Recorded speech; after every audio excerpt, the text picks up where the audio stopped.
was the worst intro music ever. Sorry, Tony. Certainly.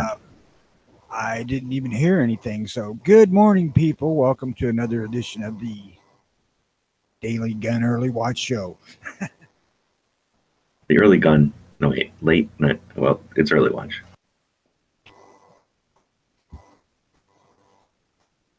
I hope everybody's having a wonderful morning out there. I was just telling G off air that I see where Mossberg and High Point have severed ties with Dix. And I'm really hoping that will snowball into Dix not being able to get guns from anybody, ideally. Yeah, I can't imagine anybody. I mean, I guess there's could be some company who's so desperate for money that they're like, hey, I'll work with you still, right? And then but I think that you're right. I think this is hopefully a beginning of an economic battle with some of these companies who think they can just casually make decisions like this with no consequence, right? Have a financial consequence where they can't do business once they start doing that. And there's no law there. There's no official policy. It's just influence based on the community, or what would we call this? The industry. Yeah, the thing that really makes it dastardly on Dick's part is they did this shit back after Sandy Hook, or I think it was Sandy Hook, where they cleared out all the AR type stuff. And then quietly, when the Fuhrer died down, they brought him back. They're a bunch of hypocrite son of bitches there.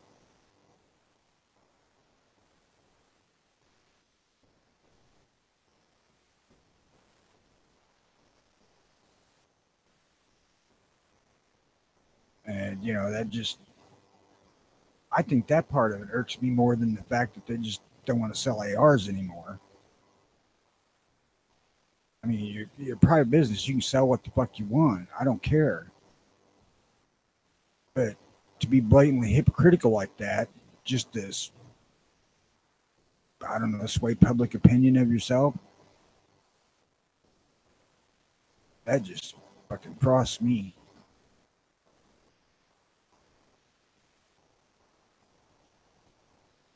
Sorry, I had to walk away there. The garbage truck went the wrong way today. I'm trying to figure out what's going on. But you sit waiting on your garbage truck? No, but I've been missing the one garbage truck. We have the regular garbage truck and then the stupid extra garbage truck for the recycle stuff. So I keep missing that one. And usually they go across the street and then go around and then come down my side of the street. So I get to see them and hear them going the other way first. So I keep missing the recycle one. And I think I just figured it out because they're going the other way. For the recycle one's going the opposite way. So it's going up my side first, then the other side. And I guess if I miss it going my way, because the thing is the recycle one doesn't always stop everywhere, right? Not everybody puts that one out. So it probably goes twice as fast or more than the regular garbage truck. So it's possible that it's just been zipping past my house every morning because they changed the route. So we're all used to waiting for the noise to wake us up and drag our stuff out when the truck's going the other way. Anyway, I think I figured out the system. They're trying to screw us out of recyclables. Shit, I put mine out the night before. I just don't like doing that because I forget, and I just forget mainly. No reason. Oh, if I don't, then most likely it won't get put out because we're supposed to have ours out by 6 a.m. and I ain't had enough coffee to even be thinking at 6. Well, like say if you had a big giant truck going right past your window, going the one way, and then you knew you had about 10 minutes to get out there and wheel it out, you just get used to that. I don't have to think about it. It wakes me up. I roll it out there. Anyhow, sorry. So I was taking some distraction there. Anything to fill the time. So Mike is saying 2 more counties pass sanctuary status, Pope and Clay. Great. As I said yesterday, the Tazewell it's coming up on the board meeting at the end of this month, so hopefully we'll be one of them. like I said, I'd like to see, 60, 70% of the counties at least do it. Just for the public perception of the state.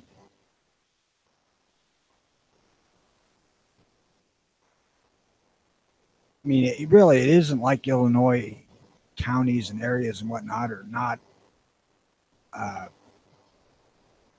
opposed to going against laws that they disagree with, because we have marijuana facilities all over here. I mean, I live about a mile from one. And our city actually went through and appropriated money from somewhere to run a freaking 5-inch water line out to the marijuana plant, which is probably, as a crow flies, 3/4 of a mile from the edge of town. So they spent some serious money to get them water. And at any point, the ATF could come in and shut the son of a bitch down.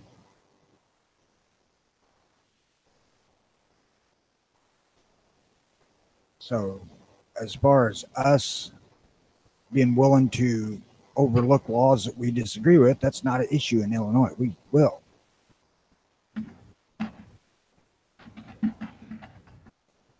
But I heard that he has gone. At first, he was anti the states having the marijuana policies, and then now Trump has gone, I guess, relaxed on that, or even the other way. Or am I wrong? So, I mean, what you're saying as far as the fear of the federal, I thought that's going away. That now people are thinking he might take marijuana off of the Schedule 1. I hope to hell so. I mean, any conservative that does any kind of freaking research should be wholeheartedly behind the recreational use of marijuana, because it's not harmful. It's proven to be safer than booze,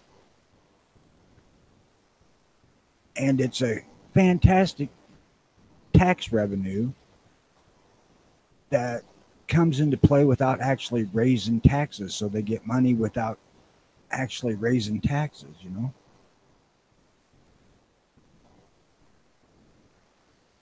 we already know that the libs love it because, it's more money. Yeah. I mean, I'm not opposed to them taxing the stuff, to be honest with you. I mean, because you do have to pay for oversight, FDA stuff like that. And it'd be taxed like alcohol or cigarettes, and alleviate some of the financial strain on some of these poorer counties, states, whatever. I'm not conservative enough that I think that we should not have any taxes. I mean, we shouldn't have the government that we have now. But somehow the government that we should have even has to be paid for. So, you got to be kind of realistic on that point.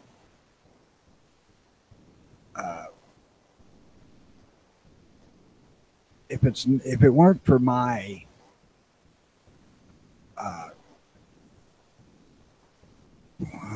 what the hell do I want to say? If it weren't for my need to handle a firearm before I buy it, I would likely order things online just to circumvent the damn taxes that I have to pay. I don't know. Maybe not either.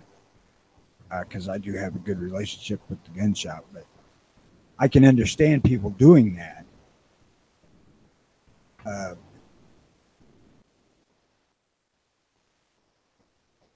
Make a big difference on how many guns you're buying and how much the gun costs too, right?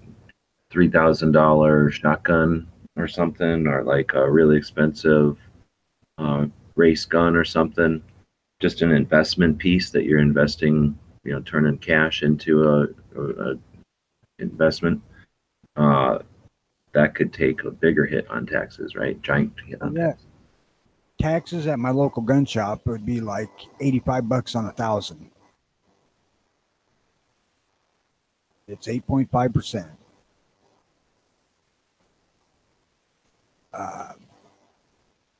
And you have no choice really because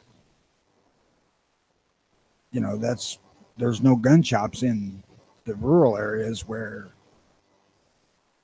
you can get the 6.75%, 6.25, 6.75. They raised it because the gun shops are in the cities where they add that extra one and something or other percent of tax to it. So, the taxes on most of the guns I buy do not really it just basically cancels out transfer fee. So basically it's 6 of one, half dozen the other. My gun shop's pretty competitive with online pricing, so you don't save a shit ton of money. Some things are pretty cheap online, like if you're looking through Buds or something, but so far I ain't found anything cheap enough to make me buy it, although I almost did buy a couple of Taurus 709s because they were like $169. And I'm like, shit, get them just fucking throwaway guns.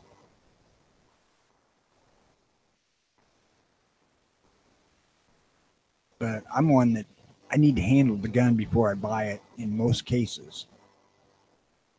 Now, I blindly ordered the second Ruger Vaquero I got and that Winchester 1895, or shit, Marlin 1895. But I already had a 1894, so I knew what the Marlin was going to be. And the Vaquero I already had one, so I knew what it was going to be. And it bit me in the ass about the friggin' Walther, because I didn't realize that thing was going to be the horrible pain in the ass that it was. But it wasn't for me anyway, so it didn't matter.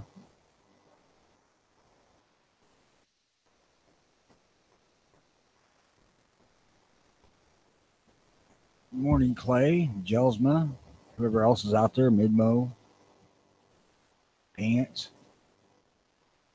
Smeggy. The last guns I got, I bought a couple of,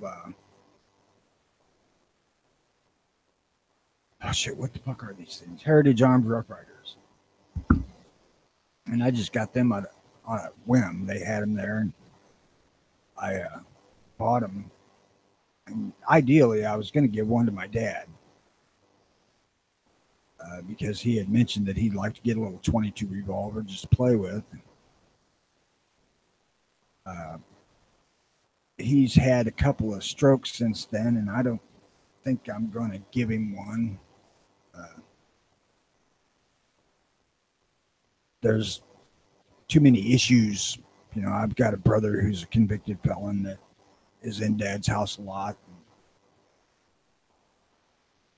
Technically, I could be committing a felony by handing a gun to Dad because Dad never had a FOID card.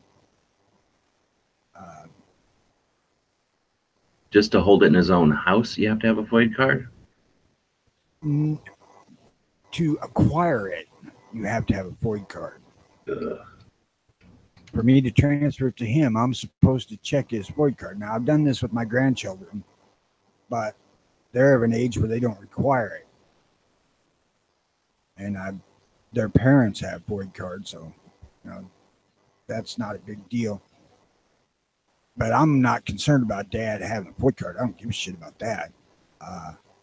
My problem is if he's starting to become really forgetful, and if something were to happen where the cops are involved because this gun got misused or God knows what could possibly happen, then is when I'm going to get my ass in a ringer for giving him a gun.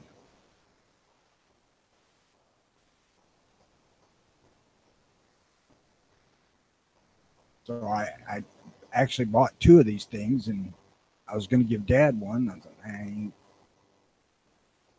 I don't think so. I don't know. I'm gonna go over and talk to Dad this weekend, see how he's doing. If he, what happens when someone inherits? Illinois' laws are kind of funny. Uh, Technically, you don't have to have a FOID card to own a gun.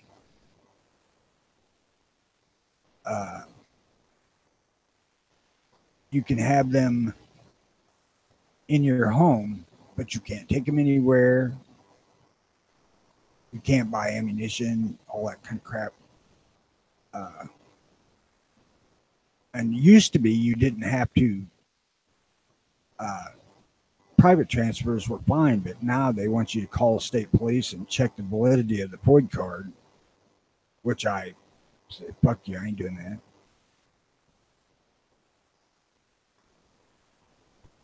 If I hand a gun to anybody, I already know the validity of their FOID card or if they have one or not, because I wouldn't hand a gun to just anybody. I mean, as far as selling or trading. Yeah, no FOID, no guns. Not if you inherit the guns and you just get them, take them home, fine. I don't think you're going to get much shit out of the state.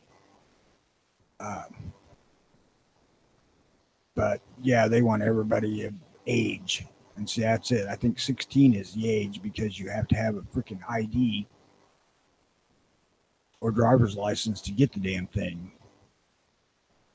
So, and it's not hard to get. I mean, it's $11.50 for 10 years, and it takes about 15 minutes to do it online and a month to get it. And while it's an infringement, it's a freaking minor one. Minor ones are the worst because they accumulate and they create precedents and they have a cost to society because they're implying that you people all need to be vetted, in order for this dangerous thing to happen. And that's a warped perspective of the actual what you're doing. What you're owning a gun. I get that. I really do. But the thing is that the FOID has been in existence for as long as I've been into guns. We've always had to have one, so I'm so damn used to it. And that's another reason that they're scary, right? Because it's not a slippery slope. It's just that warm water rise, or how do they say that with the frog? That slow incremental buildup or increase.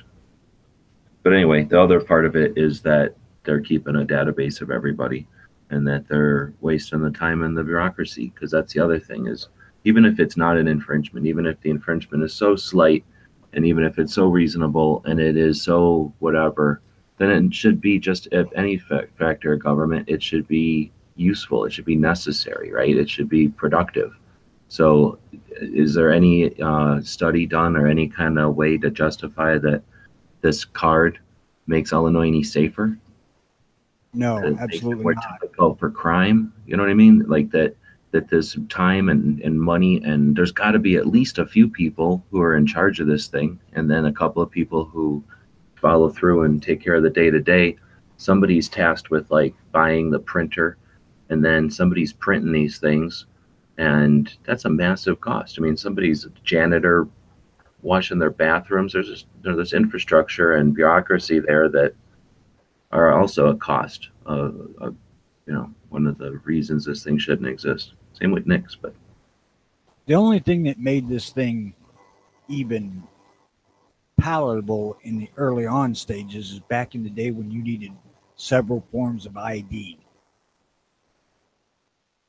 because it was a legal state ID. But hell, you don't need that anymore. Just one. No, I'm not in favor of the FOID system at all. Really ain't.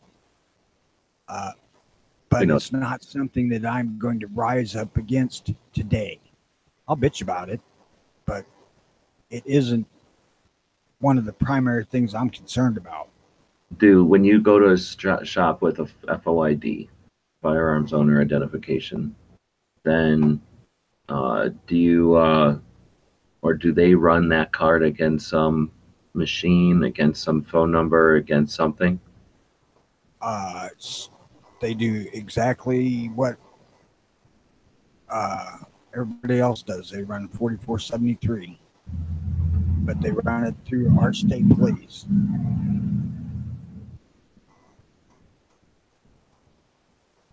Well, aside from buying a gun, though, it sounds like there's other things that you need an FOID for, like for possession or something like that. And you're saying that before you needed multiple forms of ID, and now you just need the FOID? Right. Back in the day, you had to have numerous forms of ID. Usually it was 3 forms and 2 of them needed to be picture ID. And that's to conduct about any kind of business. But that's past now. You know, now that everybody's got picture driver's license or picture IDs, that's not the thing that it was back in the 70s and 80s. And yes, you need the FOID card to take your gun anywhere out of your house. You have to have the FOID card to buy ammo.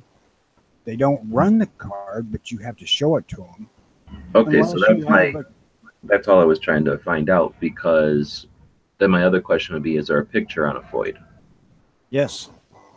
Okay.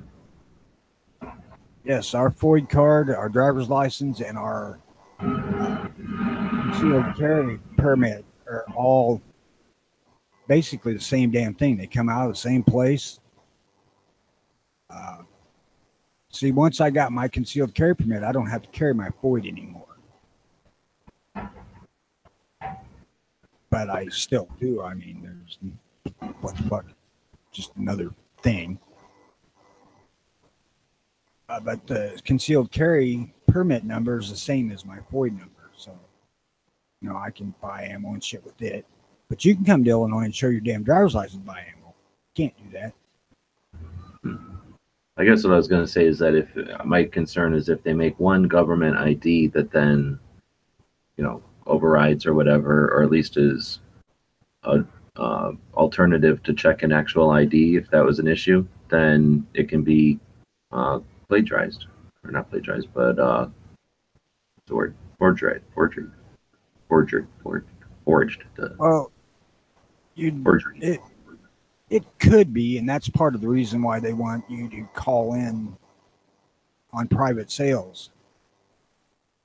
But it'd be kind of hard because the damn thing is like a credit card with all this information on it. You know, it's just a plastic card embossed with your picture and all the information. I don't know. There's some clever motherfuckers out there. I'm sure they could, but. Well, again, you know, if they're going to make a thing that's like you can't buy ammo unless you have this card, and then you got all these people that are criminals or what that are like, dang, I can't get that card now. Well, do you think they don't make driver's licenses? So the same place that makes fake driver's licenses ain't going to make fake FOIDs for people, and now they walk in. You know what I mean? So it's like such an ineffective thing in the first place. I think it should be scrutinized, and their answer is always going to be, oh, we have to expand it. Oh, we have to make it more tough. Oh, we have to make it more stringent. And then worst thing is they get gun owners going, yeah, enforce the laws we got. How about we start saying scrutinize the laws we got? These laws are ridiculous. They're made by idiots, and it was a compromise in the first place. So justify that these things even work. Like, how does this stop? How does making someone have to put up an ID to buy ammo solve crime or stop crime or prevent crime? That's, I guess, my... All it does in the long run is make a state-held database of who owns guns. That's the scary part too, yeah. Anybody who thinks they ain't keeping tabs on gun owners through the 4473 being naive.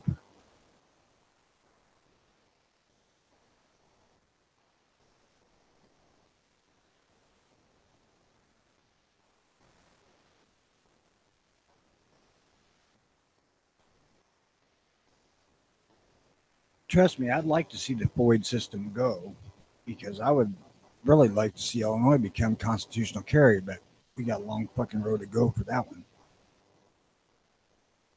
Considering we were the last state in the union to get concealed carry.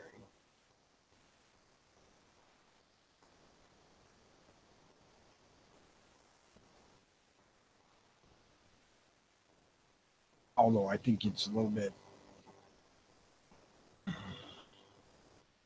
untrue to claim that states that they offer the concealed carry, but they don't ever let anybody get it, to say that they actually have it, because they don't if they won't let anybody get it, like Hawaii. Yeah. That's their like issuing loophole. Like, yeah, we've got it. We just don't issue it to anyone. That was one of the things that there was a senator, and you'd have to ask a state senator representative, and you'd have to ask Dano which one, because he knows him, from southern part of the state, that really worked hard on the concealed carry statutes here, and especially the amended ones. Because the first one, we couldn't carry a freaking gun anywhere, really. I mean, yeah, they gave you a permit. As long as you didn't park in a parking lot somewhere that was prohibited, you could have your gun with you. But anywhere like schools, churches, all that, maybe not churches, schools, post office, shit like that, you couldn't even have a gun in a parking lot in your vehicle. And they went through and redid all that so you could have the gun in school and or in the parking lot at school. And several other major upgrades to the original statute. Some things I think are still fucking stupid. You can't carry a gun in a park, but you can carry it if you walk through the park to get home.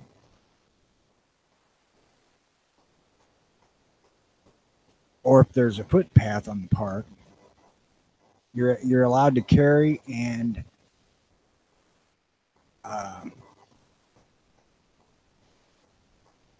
be on this footpath, even if it's dead center of the park, but you can't carry in the park. Like, how does that make any flipping sense? Those little hiking trail type thingies and footpaths are considered public thoroughfares. So that's how they managed that one. I'm like, Illinois, I'll put it out there. Our concealed carry law is way better than I figured we'd ever get, but it's still not that great.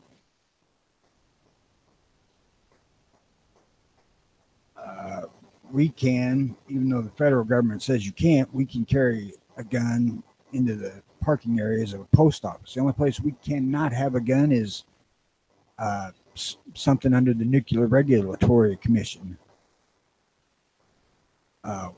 Prisons, courts, jails. We can't carry them into the buildings there. Hospitals. But we can have them in the parking lots. Federal land, so parks. Yeah, but Illinois says that that's not their thing. If you're the only thing you cannot have a gun in is something covered by the NEA. You can't have it in the parking lot or anywhere.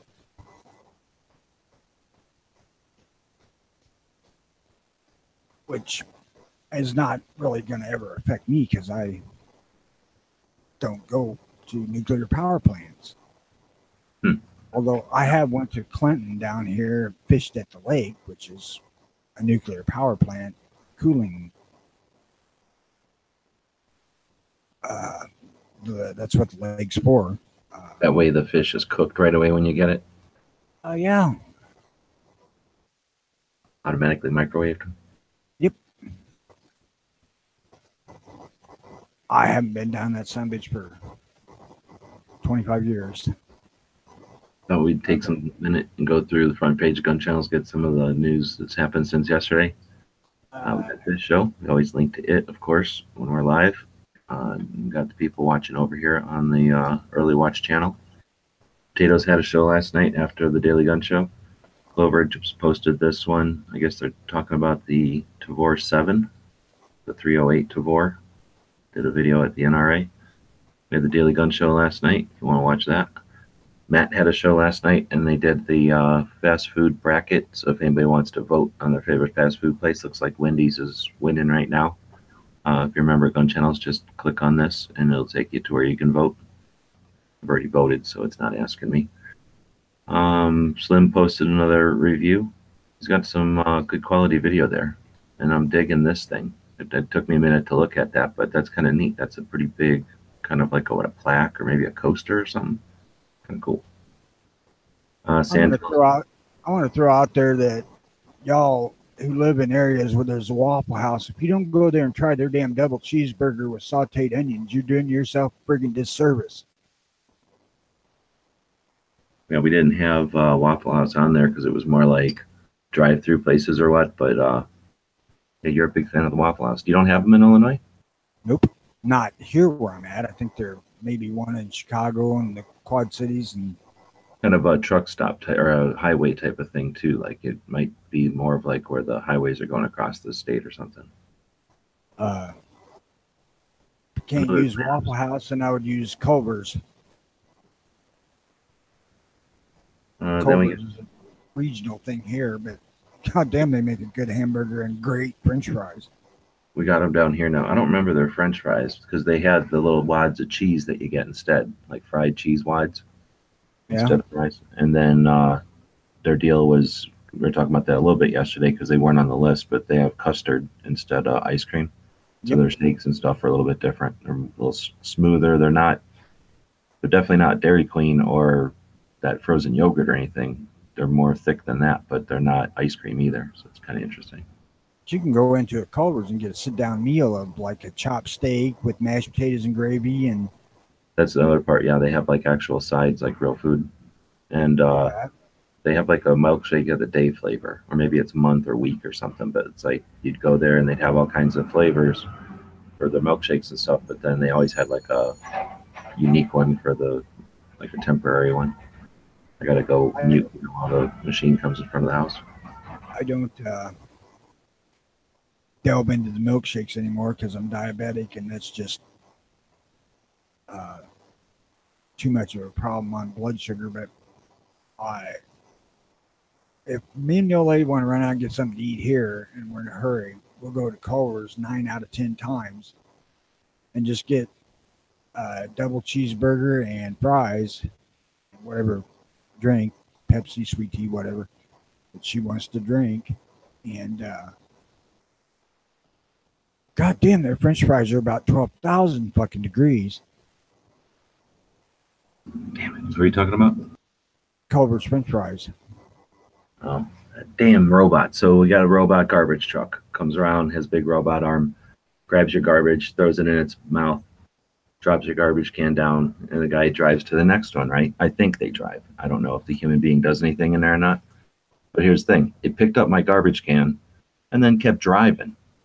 And then ate it, and then dropped my garbage can way down the street. So I gotta go get my garbage can. What the hell is this? I wish I would have got it on video. I got out there just in time to see it dropping it down the street because I don't know if he was driving and eating it or if he like picked it up and drove a little ways and then stopped, or I don't know if he's in a big hurry or if he's just said, "Screw your garbage can, I'm not putting it back in your driveway." Maybe he listens to the show. Yeah.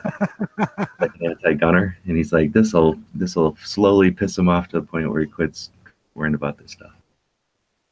Yeah, that's weird. I've never had that happen before. I'm kind of pissed that I missed it.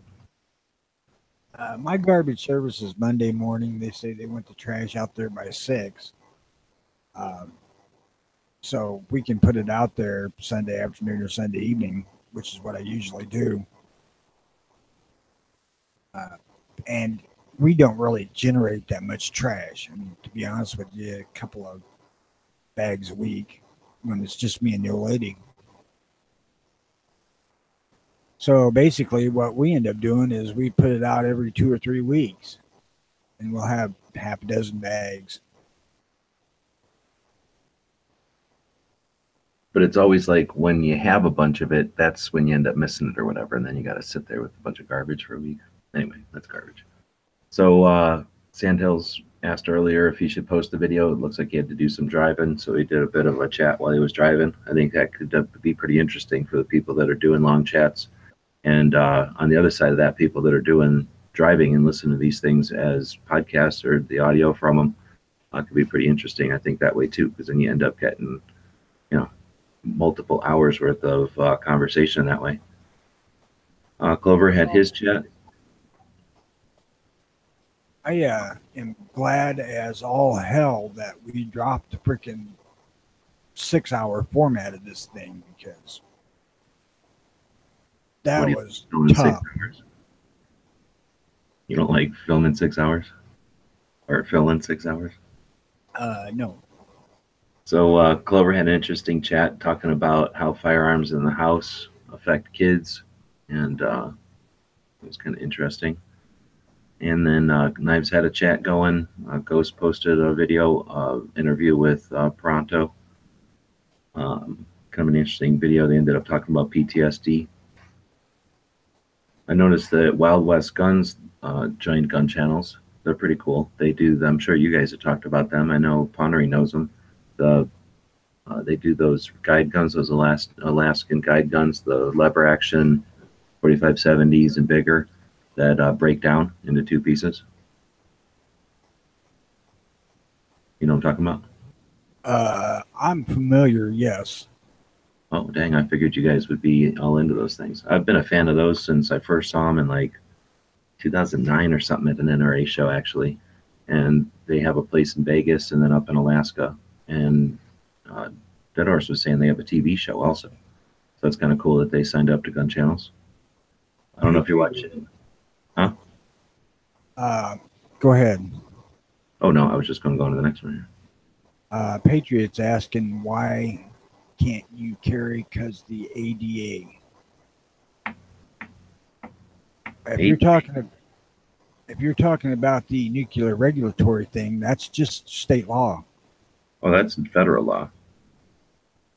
There's federal places that you cannot carry. And that's right. You're not supposed to carry in a post office parking lot either, but the state says you can, so fuck them. Well, I mean, that's debatable. And I don't know if there's even, I don't know. There must be somebody somewhere who did something in a post office parking lot and then had a gun. But yeah, there's places that the feds say you can't carry a gun, and that overrides everybody's state stuff because those states don't own that land.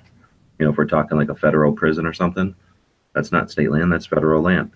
So state law could be anything it wants. It doesn't get to override the federal jurisdiction that's right there. But again, we're talking like Tony's saying, nuclear power plants and prisons and things that you're not carrying a gun in. You're not getting past a metal detector. You got no reason to carry a gun into these kind of places. Courtrooms. Right, yeah. Courthouse. Yeah. I mean, there can be some issue with if they don't want you even carrying a firearm to the courthouse, then you got to walk from the courthouse. Sometimes parking, you got to walk through downtown areas. So I know in Arizona, for example, they've said if you want us to not be armed in the building, then have a facility for us, like lockers, for us to disarm when we get to the building, so that it's not, we're not victims all the way up until we get into here, and then you're protecting us. You either protect us from where we park or you give us a blocker. And that's one of the ways that Arizona, at least, I think other states have said to the feds, you can have whatever laws you want, but you don't get to, be unaware of the local laws. So since we can carry a firearm right up to the front door and you're saying we can't carry once we walk in the door, you do something about that. Or we're not going to ignore you, or we're not going to obey your laws. And that might be what they said in Illinois. That's kind of where I was going. They had basically said that very thing, except for the nuclear part. And I don't know why they their plants, so it's almost like a I'm kind of unsure why they singled that out, but I don't know. There may be a lot more to it than I don't know. So we're digging back in. This is middle of the day yesterday. Tina posted this one. I don't know if you watch Tina's stuff. She's kind of new to gun channels, but I think she's been in the chats for a bit. And it's always cool to see different people's take on awareness and ways to get the word out there. The way that I'm never going to be able to talk to my kids or my friends' kids, right? But somebody else out there might be able to. So I like to see that people are out there with different types of efforts on awareness, really.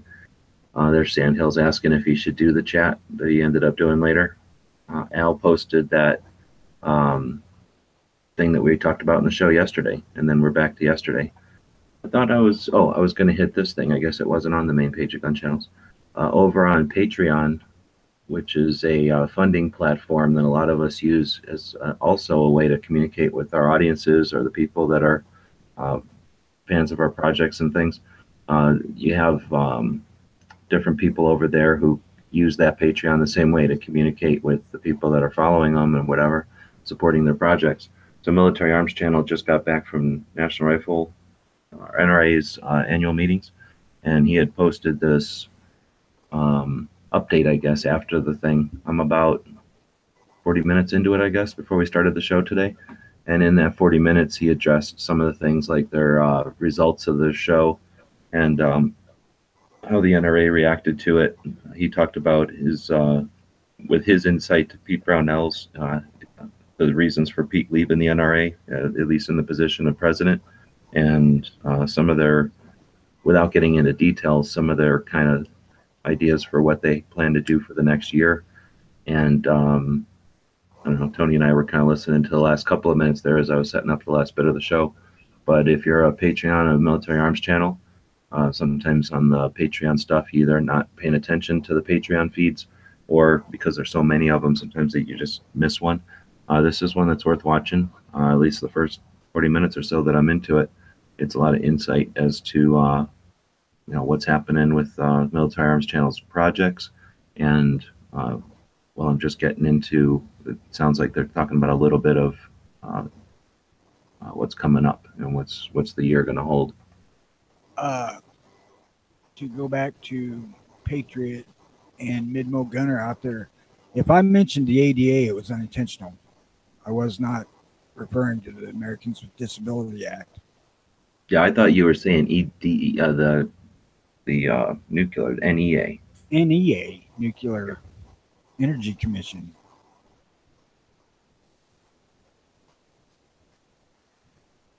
So either I misspoke or you misheard one or the other.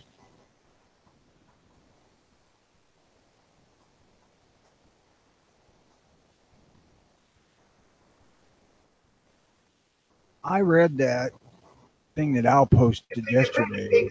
Take some bacon and I'll put it in a pancake.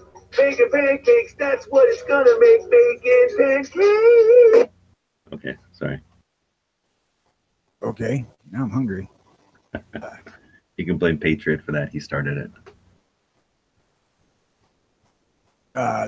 That I was gonna talk about that today on the show, but it's just something that everybody just needs to read.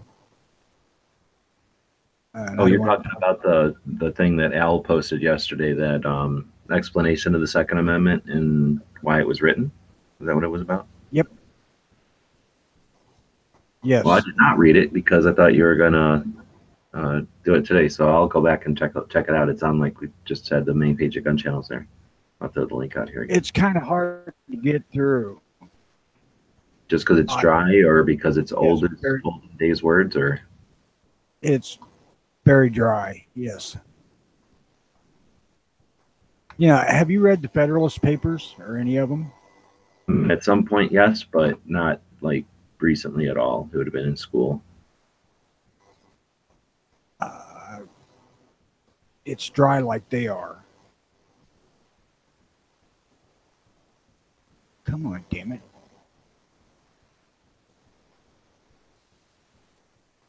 Oh. Trying to get the friggin' link.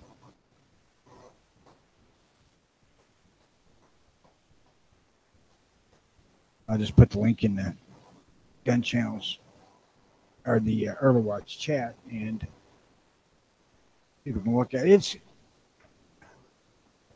It's interesting, but it also is so freaking dry that it's hard to go through. And basically, it's breakdown of each individual state's role in getting to the Second Amendment or the Bill of Rights, whichever way you want to look at it. And it's just real similar to reading the Federalist Papers. It's hard.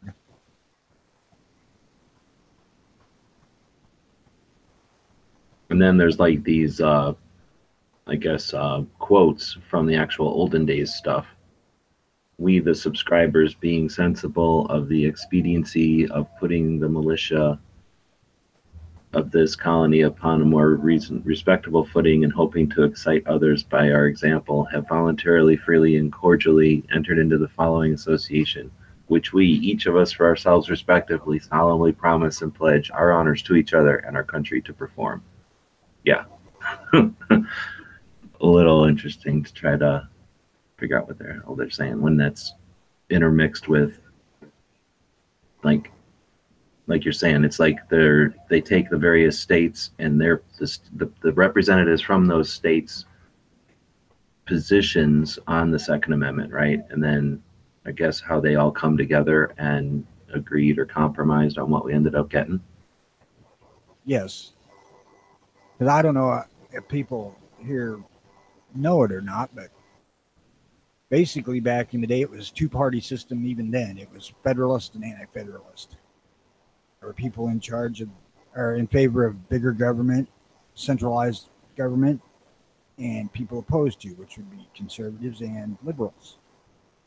So this has existed since the founding of this country, just in different names.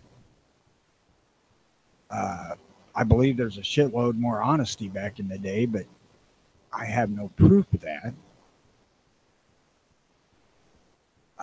Saying that the, like you're saying, there's the Federalist and Anti-Federalist. Both mantras were, I guess, opposed, and they had to agree on stuff in order to ratify everything. And then it says that pretty much the Second Amendment, as well as the other parts of the Bill of Rights, were taken virtually verbatim from existing state declarations of rights protections. So each of these states had their own like Bill of Rights, basically. And they came together, created a constitution for the country that included all of those bills of rights. And it's interesting from reading this section C of this, whatever you call this journal entry, or this article, it makes me think when we have that list of the different states' Second Amendments over on Every Second Matters, some of those are older than the country. So that's interesting. Some of the state Second Amendments are what was used to create the federal, constitutional Bill of Rights, or constitutional Second Amendment, and then subsequent Second Amendments are based off of the, a hybrid of all of that. So it's kind of neat. Some of those first colonies set up and said, here's what the colony can't do to its individuals, and that was our original Second Amendment. So I guess that's what this gets into. If you go back and study, and I don't mean study, but I mean if you go back and look at the Federalist documents and other writings, there are some out there called Anti-Federalist documents, but they're not a collection like the Federalist Papers are. But if you go back and read through this stuff, it would amaze you that they managed to put together our Bill of Rights. How diametrically opposed some of these representatives were. And they managed to get all this shit together. It's amazing, really. If you look at what information is available, you'd swear that we'd ended up, a bunch of different state countries as opposed to the United States. And it would probably have been, more along the lines of split in three. Yeah, well, we would have had some sort of weird Europe-y thing going on, and then each of those, like you say, the chunks would have probably at some point said, "Oh no, we're dividing up," and they would have fractioned and fractioned. We definitely wouldn't have had the world we have today, with just two Europe. Absolutely. Like I say, it's When you get into section E here, it's interesting because it says it's like they call it the origin of the two clause Second Amendment. And this version of it, before I guess the Pennsylvanian version of the Second Amendment, a little more wordy. That the people have a right to keep, that the people have a right to keep and bear arms, that a well-regulated militia composed of the body of the people trained to arms is the proper, natural, and safe defense of a free state, that standing armies in time of peace are dangerous to liberty, and therefore ought to be avoided as far as the circumstance and protection of the community will admit, and that in all cases the military I don't know what this word even is, should be under strict subordination to and governed by the civil power. Imagine trying to put that on a t-shirt and have that on a sign and defend that. Holy moly. You will find that one particular line there is in a lot of them. In a lot of the state's original documents is that a standing army is a bad thing. Yes, yeah, exactly. The standing army in the time of peace is dangerous to liberty and therefore ought to be avoided. That is a very common theme in a number of states. Well, see, that, and I mean, to me, it's because they come from where if you have a standing army, when you're not doing anything with it, it needs to be fed and housed. So they would say, the kings would just say, go feed and house yourself, right? And they would just go somewhere and live and rape and pillage until they were needed again, right? And I think that's what people were afraid of, is the bloat of bureaucracy. And they didn't need it when they knew that they didn't want to have to deal with that when they didn't need it. So they were building into the system a very necessary piece of government, a mechanism to allow for that necessary peace without creating also additionally unregulated bloat of bureaucracy to go along with it.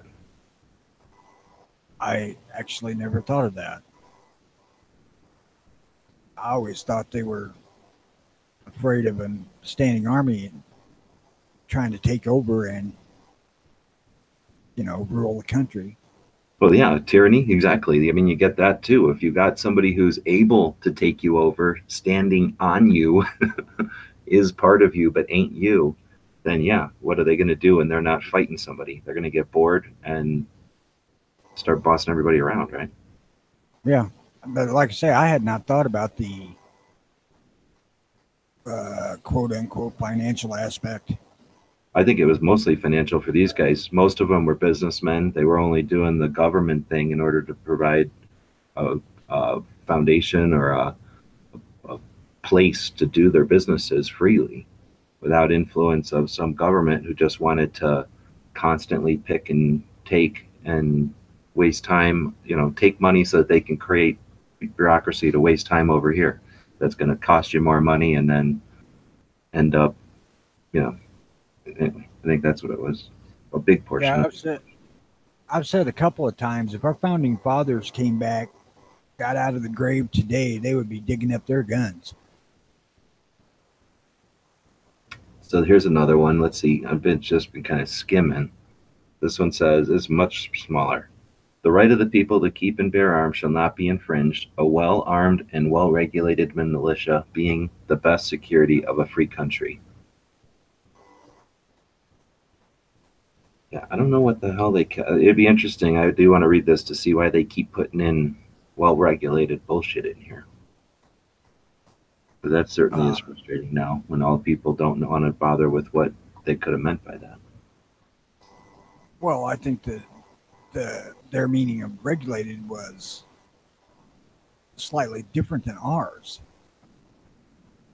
And by regulated, they mean, ready to go, well Let's see. armed and trained. It looks like as a result of this anti-federalist cooperation, the last three ratifying conventions of 1788, the last three states, I guess, each adopted complete bills or declarations of rights, including or duplicated a two-clause Second Amendment. So I guess everybody was writing their own Bill of Rights, and they just kept writing them until they came up with one that was similar enough they could all agree on one. All three of these two-clause proposals started with the declaration that the people have a right to keep and bear arms.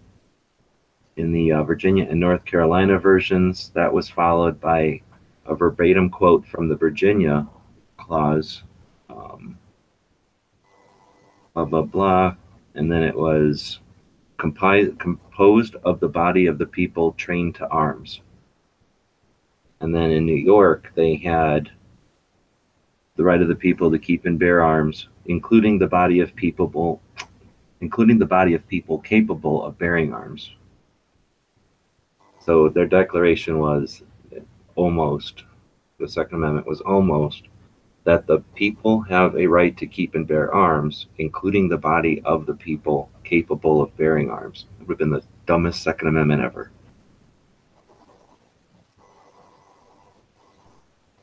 In a way, but then again, it might have been a little harder for him to argue against it. True. I mean, the body of the people, that is harder to say that's the army. Militia certainly was a goofy word. And then it jumps right into some other stuff, so I'll have to go through and scrutinize this more. This conclusion, but then it goes on and on and on and on. It isn't, I know it went on and on and on. It's not too hard to decipher their meaning of the Second Amendment, their intent. I mean, the documentation of what they were thinking is there. And I think we got fucked over by Heller. Even though it gave us something, it also opened the fucking door, because Scalia said that there's what the hell did he say? Basically that they could be some infringements.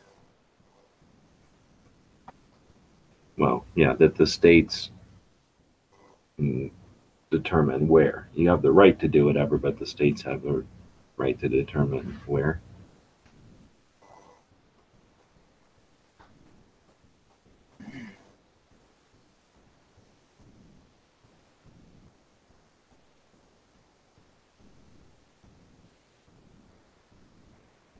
All right, so we were kind of looking at what was going on with gun channels yesterday. And did you have anything else from the news that you said you had? Not specifically, no, not news. I got my bi-weekly, I think it is, update for Shooting Illustrated, and they had a couple of articles in there I was going to touch on. What do we got? Hang on, I got to open. I'm just going to check in over at the Early Watch Nation Instagram. Looks like they haven't had a post since the 27th. People talking about, I guess, the weather at the one of the marches.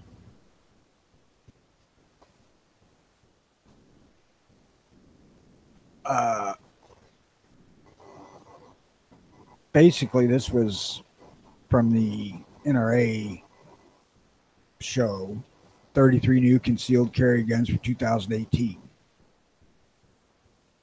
And when I first looked at this, my first thought was, who in the fuck is going to carry a gun that's that goddamn expensive? Which gun is this They again? there's a couple of them. There's Alchemy Custom Weaponry Brimstone, which is $2,800.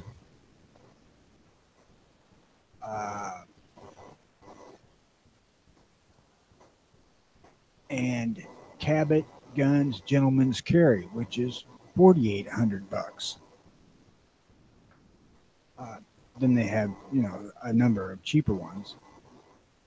Who in the hell spends $3,000 to $5,000 on a gun that's probably going to get beat up?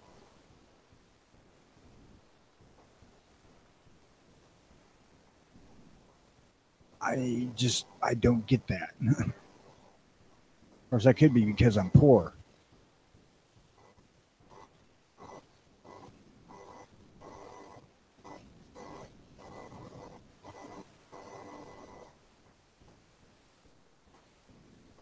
So I've been looking at the different early watches here to pull them up, see what people are posting. What was the gun again that cost $3,000? Hang on, I gotta scroll back up to it. Alchemy Custom Weaponry Brimstone. I think it's Alchemy Custom Weaponry's Brimstone. It's not Alchemy. ALCHEMY. From what? It's the Alchemy Custom Weaponry as the company, I assume, and then the model's Brimstone.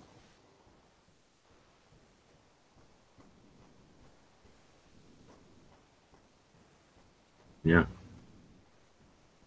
Brimstone. It's a high-end 1911. Yeah.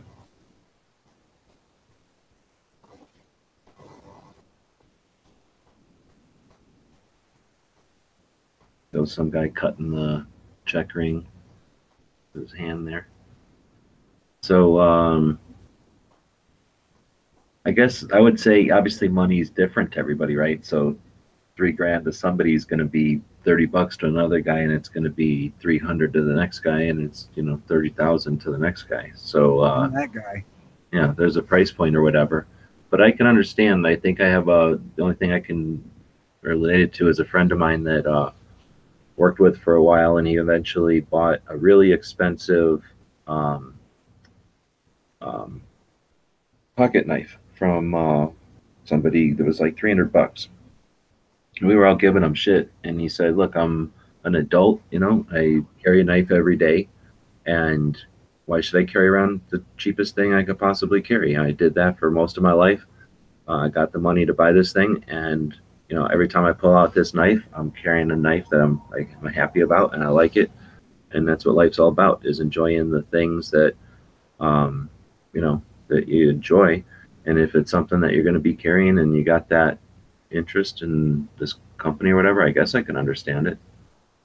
But yeah, it's not quite my thing. I have a hard time swallowing the fact that it's going to get beat up. Well, that's I guess the same thing, I mean, just because something's a useful thing doesn't mean it can't be fancy or a piece of art or just high quality. Somebody who works on a hammer every day might get a really expensive hammer. Somebody who never uses a hammer ever is satisfied with a Harbor Freight hammer. And vice versa. Some people don't ever use a hammer, so they're only going to buy the fanciest hammer they can buy. If they're going to use it once, they're going to use the best. And then some people use them every day, go through Harbor Freight hammers because it's just a tool. I wonder how many or where they're at. How many people are out there making these things? Is this like one guy, or is this like a shop? I don't have any idea. I don't think I've ever heard of one before. Looks like it's the chief architect. The other one on here is Cabot. I mean, here are those. Oh, it's a division of Cabot. So that's probably why in this picture over here they had a picture of that meteorite. I was wondering why is there another garbage truck going by? It says Brimstone. Is there a chance that this thing has a piece of meteor in it? See, I was wondering if that's a piece of media right here. Hell if I know. Looks like it. So I guess maybe it's because you're buying a gun that is gunsmithed by the guy who made gunsmithed a $1 million meteorite gun. That's got to add value to it. That guy can only make so many guns in his career. Well, down the list, he's on there for another one. That's $4,800. Nice. And I'm not saying that I think people are stupid for buying the gun. That's not where I'm going at all. If that's what you want, that's fine. I don't know how you stick a $3,000 to $5,000 gun in your waistband and carry it all the time. Well, maybe it's not for that though. Maybe this is like your wedding gun, or you're buying this to give your new son-in-law. That's possible, but this is the top concealed carry guns for 2018. The list is. Yeah, then that's a little crazy. I guess if you're like wealthy businessman, then you're not going to go buy a $200 gun because you got to spend more money than that. Like it's tax write-off. I got to spend more than that. Maybe you're that much of a Second Amendment advocate that you don't want to see these gun shops go out of business. So you're like, let's buy more expensive gun. They did include the Glock 26 Gen 5 on here,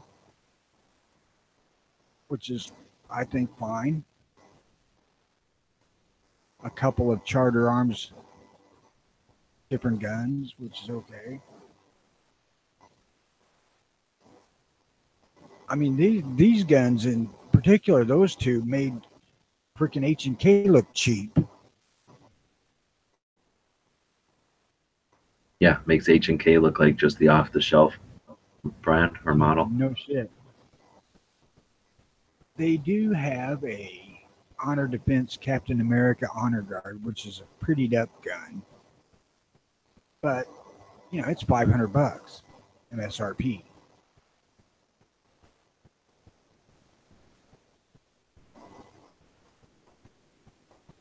But what I was after with this when I picked it up was the $3,000 and $5,000 guns. I thought, you're gonna carry that damn thing and beat it up? No. I guess there's another one. MG Arms Wraith.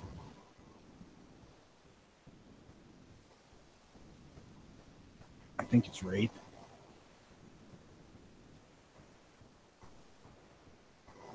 Oh shit, another one too. Nighthawk Custom, Lady Hawk 2.0. All these 1911s.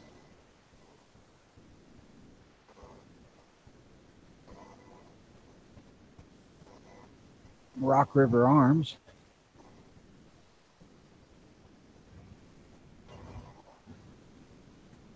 And then at the bottom of the list, you get a Ruger, which they have the Ruger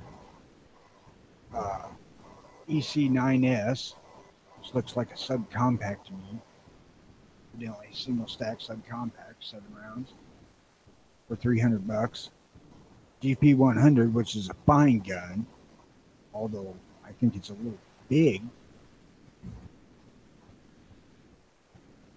It's $900, and then they got the Ruger Security 9, which is a pretty good size freaking gun for trying to conceal too. But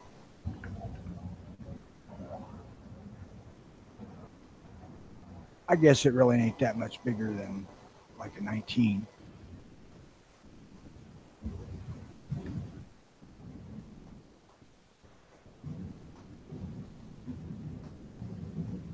There's a number from Springfield and Smith & Wesson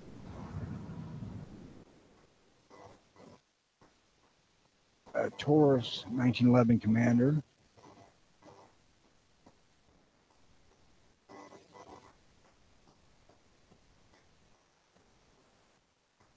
Which is $609.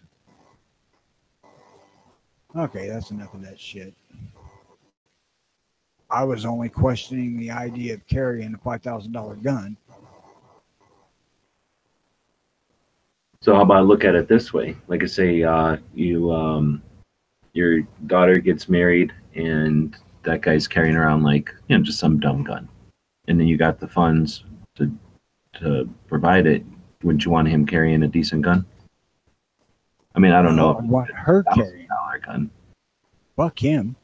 Well, no, his job is to protect her, dude. So I want him capable, as capable as possible. I mean, I'm not saying she doesn't carry a gun. Also, I'm just saying you don't want him walking around like a doofus.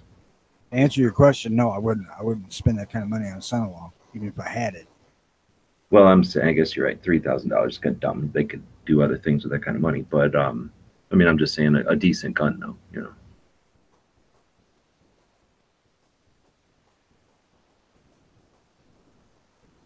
I doubt that I would. I don't know. I would do it for my grandkids, probably. I mean, spend more money.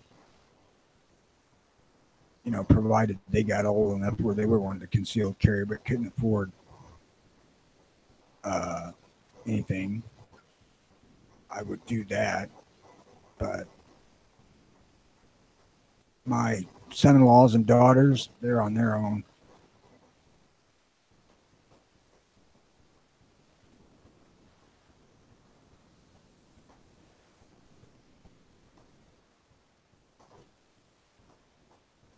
All right, where the hell was I at?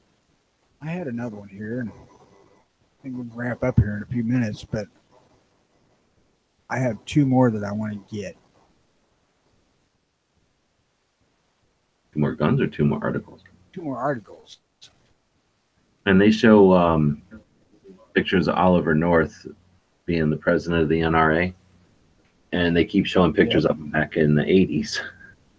Because that, you know what I'm saying? Even in that ad or whatever that they ran for the NRA, the picture of him they're showing is from like a while ago, and then you see these pictures of him now, and he looks like Ross Perot or something. Yeah, I saw that on TV day before yesterday, I think. This next article is the top 5 new firearms this year, or rifles. Sorry. The first one on the list is Barrett Fieldcraft, which I know Barrett makes quality stuff, so fine, I'm okay with it on the list. But $17.99, which is for a high-end rifle, that's not that expensive, to be honest with you. I wouldn't pay it, but the next one on the list is the Nosler Model 48 long-range carbine. I don't know diddly shit about Nosler's rifles. They're expensive, and Nosler tends to like to have their own fucking calibers, so I'm sure that they make a fine quality one too. And Jesus Christ, that's $3,100. The next on the list is Savage 110 Storm. Now, I have owned several 110s. I have found them to be decent guns. Older 110s were, they really needed to be either have the lug bedded or the barrel free floated to make them as good as they can be. But newer ones, Savage is doing it. The next one's one was kind of getting to on this article, Mauser M18. And what Mauser's done here is they've made an affordable Mauser.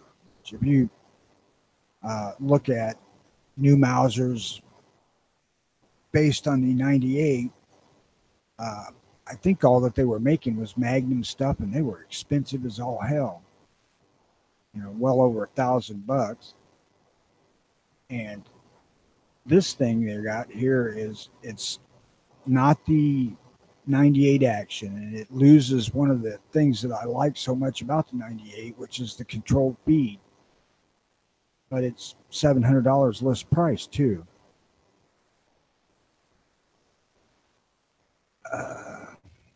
Thompson Center Compass. I have had no dealings with Thompson Center rifles. Price looks good, $399. Ruger American rimfire. Now, I bought a Ruger 70 rimfire 22, and I was extremely disappointed in the damn thing because it wasn't as accurate as Model 60 Marlin. And I didn't keep it very long. But I don't know. I haven't tried one of these out to see. And that's the list of them. I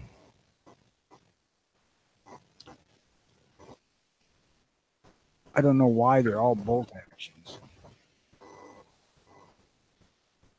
And the last thing I want to cover is something that's been covered by more than one person, but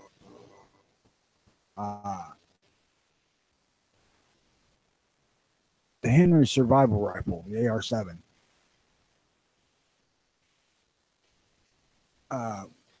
When I say that I have no interest in the AR, this is the one exception. They're offering a survival pack with, I don't know what's got in it. Let me see here. Got the rifle, and y'all familiar with how that thing works? It breaks down and stores in the stock. Yeah. I think I either just sold one or I have one for sale.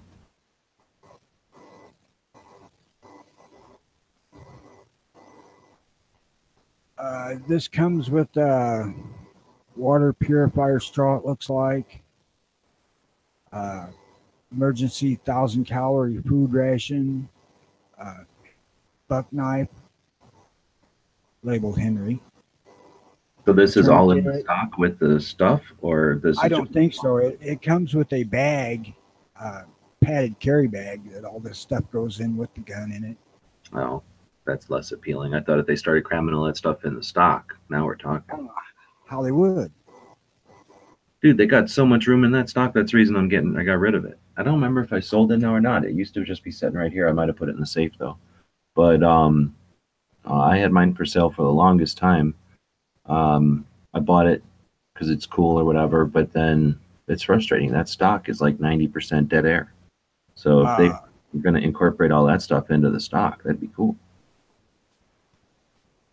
What caliber is it? They're all 22. They're only one caliber. I want to get one. Are you talking the AR-7 or the M7? Yes. AR-7. Yeah, the AR-7 has that big, and I guess it was to keep it floating, but the thing, it was such overkill. You can make that thing float. There's nothing to it. There's a metal, mine at least has just a metal barrel sleeve, so it's aluminum. Most of the barrel is aluminum, and then everything else is aluminum. I think the magazine might be metal, and then everything else is plastic, so the thing doesn't weigh anything, and they made the stock so darn awful big that it's just goofy. They could have made the stock like thin as a regular rifle or a BB gun or something. But anyway, the early, like when you look at the one that was in the Bond movie, hell, it went into the stock with a scope on it. Or yeah, they just modified it. Like the stock was a big, basically like a thermos or something. It was a big outside plastic shell, made out of whatever AR stocks are made out of, and then the inside was like a, the blown thing like you'd have in like a, I don't know, like inside of a toolbox or something. So you could take that part out, and store way more stuff in that stock. In fact, that's the kind of mod I think you'd see more people doing nowadays. Because honestly, who cares if the thing floats, really? Plus, it's going to float just by having a sealed butt, like having the thing sealed. It's going to hold enough air to float. To be clear, the scope came off of before it went into the stock. So. Oh, okay. But still, they could have added another area because there was plenty of room. Well, they've even the first ones only had a room for the mag that was in it and one other mag, and now they think there's room for the mag that's in it and two mags, and they didn't do anything except just shuffle the space around in there. It says this comes with 2 8-round mags. I don't want the gun for any purpose, just to have it. I think it's kind of neat. Yeah, same here. I ended up thinking, I'm going to carry this around because the stock is so thick. I never carried it around. If it would have been the size of like a BB gun stock in a pack, I think everybody would have one.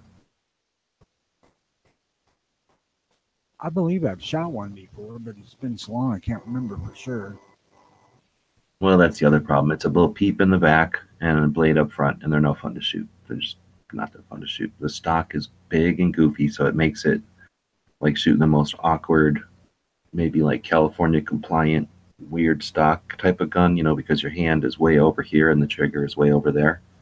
If you ever see one put together, or fiddle with one when it's put together, you're holding the grip here, but barely your fingertip is even touching the trigger, because the way that the action and the grip and the stock go together, so puffy that it's not necessarily a comfortable gun to shoot when it's put together. Yeah, well, like I said, I just want one because I think they're neat. Yeah, that'd be the kind of gun you'd put on a boat, like underneath the seat of a boat, and then like if I ever need it, I can make it work. But you're not taking it out to shoot every weekend. No, I much prefer something that more ergonomic for me, which is part of what led me to Marlin rifles. That's one thing I never liked about the Ruger, is it was too damn short. And I'm sure that Ruger did that to make it fit a wider group of purchasers. Whereas Marlins, their regular rifles are adult sized.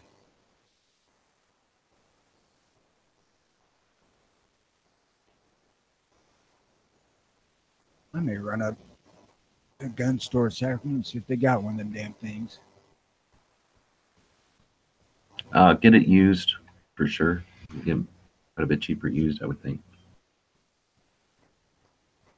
They had a Ruger 9mm carbine up there. I just about bought that when I bought this Browning. And I thought, God, man, that ain't what I want. If I buy one of those, I want fucking Ruger 44. Do they make that yet? No, I had to buy a used one. So, you're talking like that Ruger 9mm carbine takedown that they just made? But this one wasn't that. This was something, I don't think it was that. I think this was a used one. I think it was A fixed stock one? Takedown. Yeah. Yeah. So the fixed stock one, I had that one for a while too, and it was a nice gun because it used the same magazines as their P85, P89 series. So it was a common magazine, and I had plenty of high capacity, or whatever you'd call like extended magazines for that. From gun shows, you could buy aftermarket, like 20 round mags for the pistol. So that gave you 20 round mags for the carbine as well, right? But it was heavy, and actually it was a pretty decent carbine, but better, newer stuff has happened since then. But that was a cool gun. Anyway, that takedown is just a new updated version of that gun. I can't see any reason why they're not going to make that in 44 and then 10mm. Because unless they're blind, they know they'd never be able to make enough of the 10mm version of that. And if they can make it in 10, they'll make it in 44, right? I hope so. Because I think, right? I mean, they did before. That's the other thing. Is they, again, unless they're blind, they got to see that they're 44. Those 1022s. I didn't realize that the 1022 was originally made in 44. That was the first gun that Ruger made. Or I mean, he made that gun first, and then he made it in 22, and it blew up into a most popular gun ever. But I didn't realize that the reason there's so few of those 44s is not because it was a thing that was tried and failed, but it was the original one, and it just succeeded better in 22. But anyway, since they've already done it in 44, and they got to know those guns are worth a fortune, that why wouldn't they make it in 44? It can't cost them that much to tool it into a 44. You wouldn't think so. They have all the facilities. There's no difference in, tool up for this, tool up for that. Like everything, they have everything. They have the experience, they have the materials, they have the manufacturing, everything. They've got the distribution. And again, they got to know that those guns are worth a fortune. That's because people want them. Anyhow, that would be, I would be surprised if we don't see a 44 version of that takedown, and maybe a 10mm version as well. You would think so. I'm sure that 10 millimeters is probably next on the offing, since how High Point did it. And they're going to sit there watching High Point make money in this economy and not just do one little change to make that same money. Tiny little change.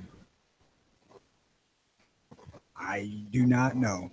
I mean, God knows they're turning out other 44 Magnums in their revolvers.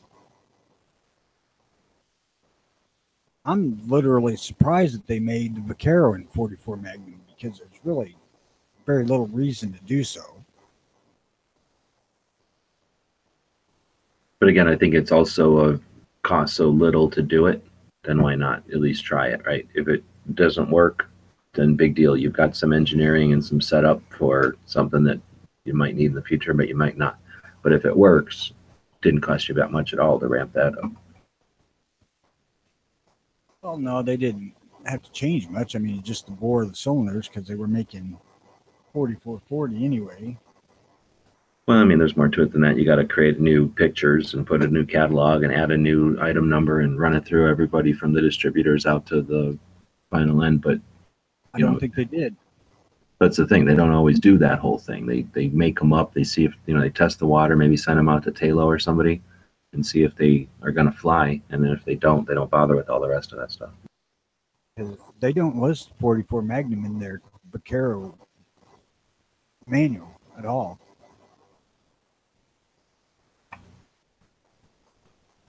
All right, well, I've been screen sharing. I was going to jump over and hit some of the Early Watch Nation stuff. So I went over to the Early Watch Nation's Instagram and clicked over to, I don't know if I hit all of them, but as many as I could find from the different Early Watch projects. I don't know Twitter. I know that Jimmy was efforting on Twitter also. I am definitely weak on my Twitter skills, so I just went to Instagram because I know it a little easier. But I just thought I'd scroll through and acknowledge some of the work people are doing over there. It looks like a lot of this was in effort towards some of those rallies and reactions or follow-ups to the anti-rights parades that were happening. So this one's from April from Ohio, and some kind of pamphlet, I guess, that went out to encourage the kids to skip school. Then we got Florida, one from just 5 days ago. He had another one in here too about a gun, but this one looked like it was interesting about a guy who, Democratic congressman, wants to require a buyback and then persecution of anyone who doesn't give up their firearms. It's from California. Crazy. Never would have thought something like that would come out of California. Then we got another one, a picture of a bullet. And Florida talking about every second matters. Oh, I guess I'm clicking the wrong thing. I should be clicking this. Then we got Texas. Hadn't done one since March. Got the Jimmy over there. Hasn't done one since April 9th. So it's been a little while. And looks like they're talking about the scoreboard. One of these mornings, I'm going to get with Night Strike and we'll roll up our sleeves and dig into this and whatever efforts you guys are doing on the state basis for Early Watch Nation, we'll just have it reflect over on Every Second Matters. So we'll make sure that we make the internet work for you, where whatever you guys are doing or whatever system works, we'll just make sure that that gets distributed over to Every Second Matters and Cool. make everybody's life easier for them. Let's see, this one's from March. Looks like a pocket dump. Looks like this one's from Kansas. An online editorial, other measures worth considering before arming teachers. I'm not sure what that one's all about. It's from back in March. I got one from Missouri. 8 bills heard yesterday and 2 more today as the committee hears parade of gun bills. And then they got this crazy picture. It's about the weirdest picture I've ever seen for a illustration type of picture. And then it looks like a few of the good ones and a few good bills and a couple that are not so great. Then I'll update everybody. That's just from 6 days ago. So be curious to see what happens with that. Well, they're trying to barbecue Missouri's governor at the moment, so. Democrat or a Republican governor? He's a Republican, pretty conservative too. Did he do something bad, or that just an effort to get rid of him? He had an affair, and the woman he had an affair with, ex-husband, said he was threatening her and shit. Okay, so like some personal screw up, and now Yeah. whatever, the state's got to take the consequences. Nice. So since one was just 6 days ago, I figured I'd jump back. Stand for the Second, an event happening Wednesday. That's kind of cool. And that's the kind of stuff that we're going to start focusing on this more. This was 7 days ago. So if you guys and gals are putting effort into your early watches, we'll address them like this in the show each morning. And then if there's something to relate or to get out on another platform, everybody can be aware of it in a timely manner. So thanks for putting forth the effort out there. I saw this one from Connecticut. I just thought that was a neat, not just because there's so many people there and you got the Pro A stuff and the flags, and it's quite evident that it's Pro 2A, I would think, but just it's kind of neat to see it in contrast or whatever against the old fancy Castle. building. Yeah, it looks like a castle or something. Connecticut, 1,500. That's my garage, man. If it was, I'd be hanging out up here. I own this place, right? Go up here and look all around. I'm lying my ass off, man. My garage is just a fucking hole in the ground, basically. And while my internet's piped up there. And then some kind of weird balcony. You want a balcony? I guess you got all this for a balcony.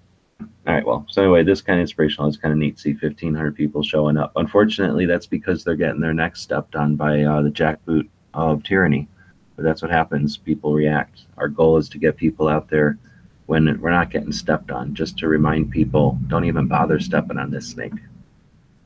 But that's a great picture, too. It's not a crazy Hillary Clinton taking it from your butt level, looking up so that the 10 guys here would make it look like a crowd. Instead, it's a legit from the top, looking down, good wide angle. There's no way to deny that this is 5 big double door entrances, and it's just sprawling out in both directions with people, and it's as deep as it is wide. So real good image to describe just how many people are there. It's a great picture.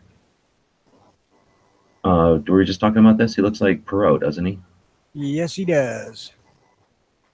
Who was at the center of the Reagan-era Iran-Contra scandal, will become president of the NRA, the gun rights group announces. Well, the first thing that they mentioned about him on NBC when this news broke first is that he was a convicted felon. They didn't bother to say that them convictions were overturned, but they were really pointing the fact that the NRA is appointing a convicted felon for president. Slangy bastards.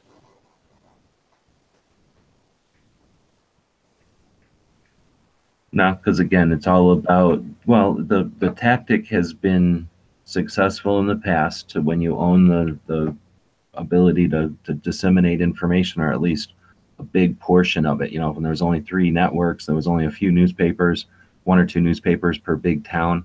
You know, you could own a real big chunk of the amount of content that was out there. So it was easy to, you know, just put out the information you wanted, and whether or not you followed up, whether or not it was true, you know, you effectively made influence. So that's been a tactic that worked. And if everybody just sits around allowing it to happen nowadays, it'll continue to work, right? But as active participants in the conversation, which is what we are now, like it or not, we have the ability to call them on that individually as reporters, collectively as the whatever it is that's setting out that info, if it's NBC News or if it's, you know, some website or whatever. You've got different levels in which to communicate that your dissatisfaction with their content. And again, everybody's human beings for the most part that are out there. And for the most part, a lot of them, I think, are just creating platforms in order to create revenue. So you create a platform, you give it a structure, a place for people to write, place for people to put pictures, and then a place for people to pay for advertising. And then you do your best to make as many eyeballs as possible happen.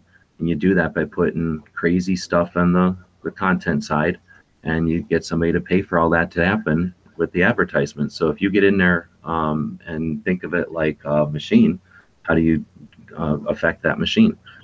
So you can go in there and you can write to all three of those elements. You can write to the advertisers, even if they're inconsequential to whatever is going on there. Hey, I saw an ad for you on here and I don't like it. You know, they're going to be a little bit more interested in paying attention to where their ads are, potentially, if they get enough responses like that. You talk to the website themselves and you say, I don't like what happened here. Their job is to make you happy. So they might look at that and say, hey, maybe we won't use this writer anymore. They're too controversial, or they're not giving us a good name. Our job is to keep people here, not drive people away. And then that writer might say, hey, I've got enough feedback. This is something that isn't just controversial, but I'm wrong, right? So we've got the ability to do all that. And then I guess I'll just end that with, if you choose to do nothing, you've made a choice. You've decided to allow them to continue to run the narrative. We talk about, oh, let's write our lawmakers or whatever. Well, they're not lawmakers, they're representatives. So you can write to them all you want, but at some point they can only do so much, and they can only absorb so much input. And they're not our only source of change. We can affect, like I say, all these different places, all these different angles. And some of it's just coordinating the effort. So that's why I'm really happy with this Early Watch thing. It's got some potential to see us not duplicate a bunch of effort. Well, you know, and then duplicate it when necessary, effectively. Something that I noticed here, and it's completely off topic, is at the lower left, it says Waffle House.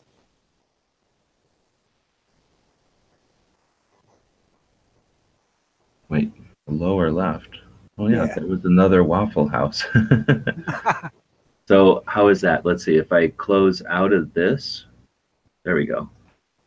It was that Waffle House situation where somebody walked into a Waffle House intent on killing people, and then the other guy took a gun from the guy.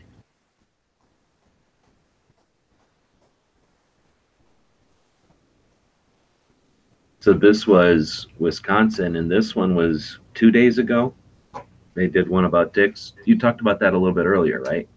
Yes. I think we started the show off with a couple of different what is it, Mossberg and Mossberg and High Point. So two of them are selling Dick's to screw off, and then also Field and Stream.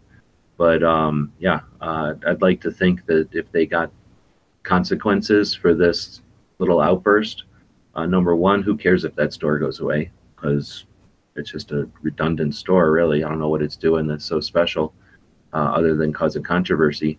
But and if it does if it is sacrificed, in the greater pool of stores that are out there, maybe some of the other stores will figure out that, hey, this isn't a free ride. You don't just get to abuse Second Amendment issues as a marketing tactic.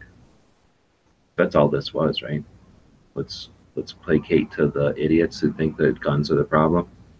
Well, yeah, and the thing that really pisses me off about Dick's is the hypocritical aspect of it, because they did this shit before, and then when it quieted down, they brought the guns back.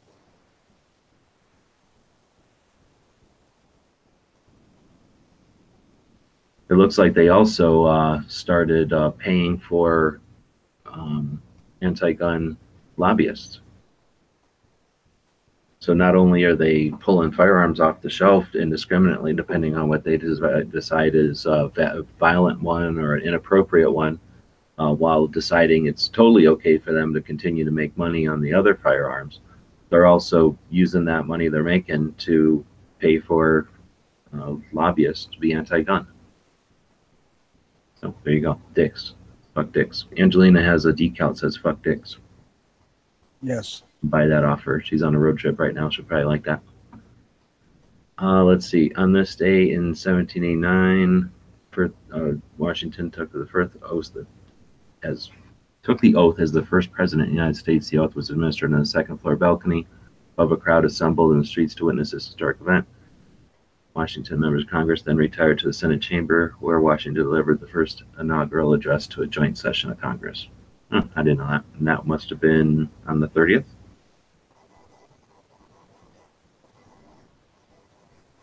Right on. So that's Wisconsin. Seems like they're being active with their account over there. Excellent. Thank you very much. Did we talk about this one at all? No. I think they talked about this on one of the shows last night then. So I guess, have you heard about this story? I have not. So I don't know if it matters all the significance of her situation, but basically she was a mom and a 2-year-old daughter. And from what I understand, she was taking her daughter or taking groceries out of the car in front of her house, and the daughter was still in the car. And then somebody was hitting her car, like running their vehicle into her vehicle. And as a concerned mother, she's like, hey, my kid was in the car. And they continued to keep hitting her car, backing into it or whatever.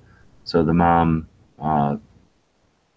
used lethal force to stop that from happening. And I guess now she's in prison and she's pregnant. So I guess she's going to end up having the little baby in prison, 2 years in jail. And it's, I forget what state, but whatever state it is, because according to, I think it was Matt who was talking about this, according to wherever it was, the guy who was getting shot at, I don't even know if she was shot. Maybe she just brandished, but whatever it was, the other guy ran into the house and called the police. The police came out and responded to her being the aggressor and put her in jail as the aggressor. So I'm not sure of the details. It seems kind of crazy, but there's more to it than that. And I guess this is 22 minutes old, so this is a fairly new one. Is this from Pickle? Hard to know.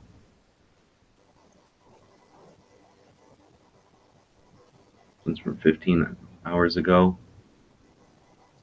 I can only, unfortunately, assume that the California feed is going to be constant because they get so much abuse. Yes. So appreciate the efforts of the people on all the early watch, but especially those in the states where you have so much to deal with.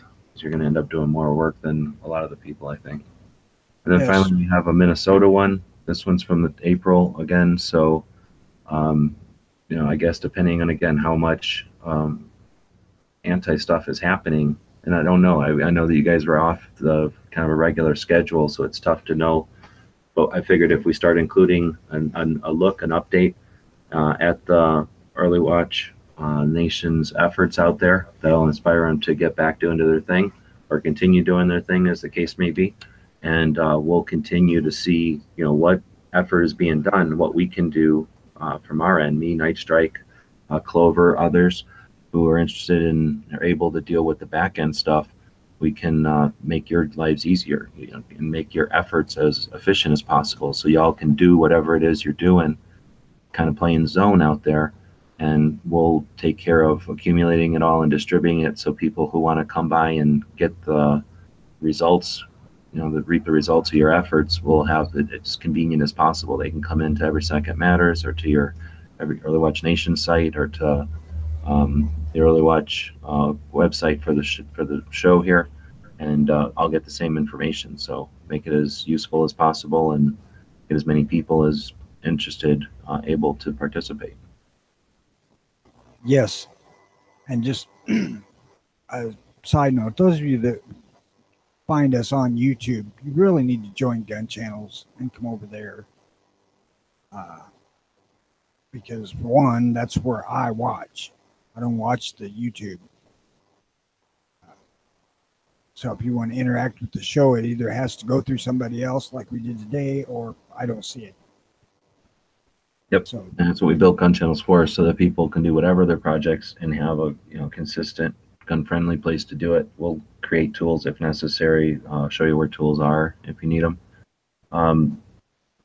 Let's see. Rupana is saying the gun was unloaded, and then she didn't call the police first, so she didn't even have a loaded gun. She just pointed it at the guy. So my thing about her shooting is incorrect.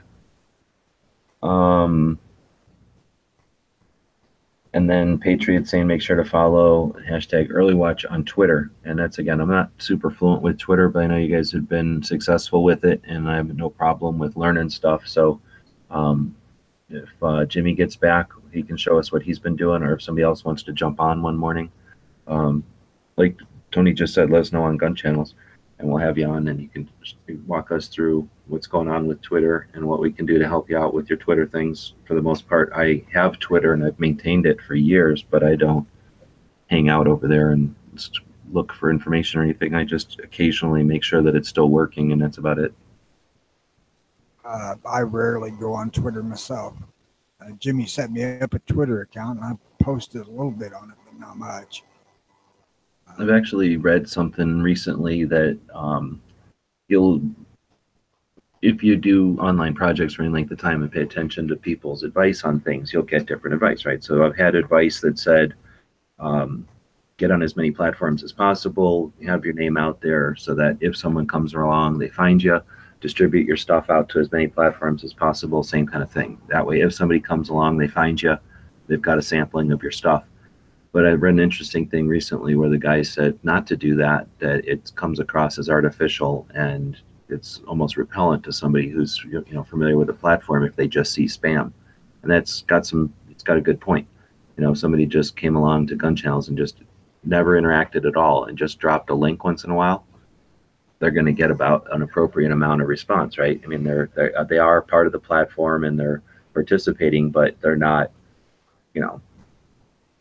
in the conversation, so to speak, the daily conversation. Where I guess this guy's point of view is if you're going to be on a platform, you might as well go on fewer platforms and be all in, be part of the conversations there, so that when you add something to the conversation, there's just more people in the conversation. It's not just like walking up to a bunch of people having a conversation on the street or in a group and then yelling something and walking by, just continuing to walk. It may or may not have any effect on their actual conversation. It's certainly not going to have any long-term effect on their opinions on things. Well, I'm all in for this thing, which kind of surprising because this is really not something that is a part of my normal personality. I'm not an overly gabby person most of the time. But for some reason, this just stuck. Adrian has an interesting point here. Twitter is good for following and watching what the antis are doing and planning as well. So that's pretty cool. I never thought about it that way. But as far as like, you don't want to necessarily subscribe to a newsletter and be on a list as a supporter, but being something like a Twitter follower, you get a pretty decent probably insight into what they're doing and planning, maybe even a little bit of heads up. But you're almost not anything that's useful to them. You're just a Twitter number and not a member of the organization. You're not a subscriber to a newsletter, something that they could actually use for clout or for reputation. I just ain't that big on the platform. I don't use my phone like that. Right. And that's Twitter's base for, being used on the phone. While Twitter is new media, it seems to me like reminiscent of the old type where one person with a large or loud voice disseminates information and others, maybe bicker amongst themselves about it, but it's not designed for conversation or archiving points or accumulating, a lot of knowledge or anything. It's a conversation and it's very top down. So for me, the platform itself, the conversation that it creates it just seems like it's designed for dissemination more than conversation.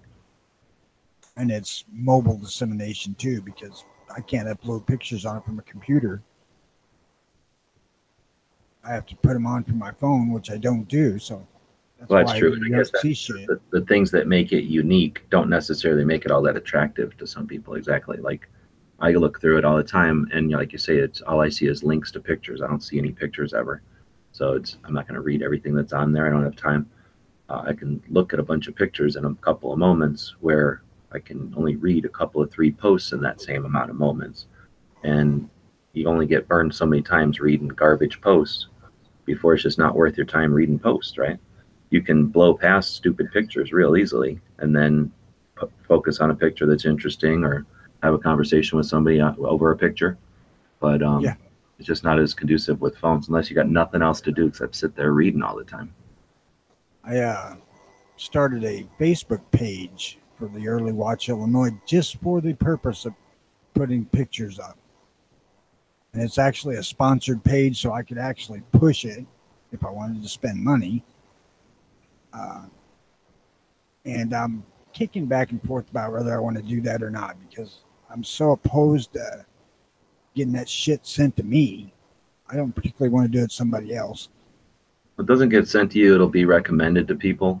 But in other words, it'll just be on their feed as a thing. But I can tell you from my experience, I used them Facebook ads for the cards whenever I'd had the playing cards going up as campaigns, and very little effectiveness. So I would suspect with something that's even less of a conversion or like a sale or whatever, where you're just trying to get a point across, it'd be very difficult to know if it was even effective. And it isn't cheap. I mean, it's $5 for a day or something worth of clicks, and they'll tell you, oh, okay, we did it for so long and you got this many clicks, but you paid for it. And if the results aren't what you wanted, you paid to learn that you weren't going to, that's the results you're going to get. So that's one of without the a reasons transaction. That's one of the reasons why I ain't doing it, because I don't really want to pay. But yeah, there's obviously pros and cons of being on the various platforms. We could just build gun channels, everybody could be there, and then we're all isolated and alone, and how effective is our voice? So it's necessary to have these accounts and places on the other platforms, on all the platforms, and having people fluid with how to use them, and again, being aware of their conversations. But I think that's one of the advantages that we're getting as we're becoming more aware and more confident on the web as a community, as a Second Amendment community or culture, whatever we want to call ourselves, because we'll figure out that with shared or with teamwork, we don't all need to do everything. The people that are interested in like Twitter will take care of Twitter. The people that are interested in like Instagram can like Instagram and take care of it and be our eyes and ears and our coaches when we want to do stuff over there. And places like this we can use to get together to coordinate everybody's efforts and what's worked and what hasn't, what messages seem to be working. And as people who are interested in Second Amendment, as we learn to use these tools more and more efficiently, doom on them. They're not gonna, Bloomberg can't pay people to have passion. So I think we've got a decent potential here. One thing I got to correct, when I was talking about Twitter, I actually meant Instagram is the one that I don't use, because you have to use that on your phone. Oh, well, Instagram's I the don't best. do Twitter at all. But it's also because of your Windows phone, right? It doesn't work on Windows. No, I can do it from my phone. I just don't use the phone. Oh, okay. I mean, I have not kidding one bit when I say the phone's outside.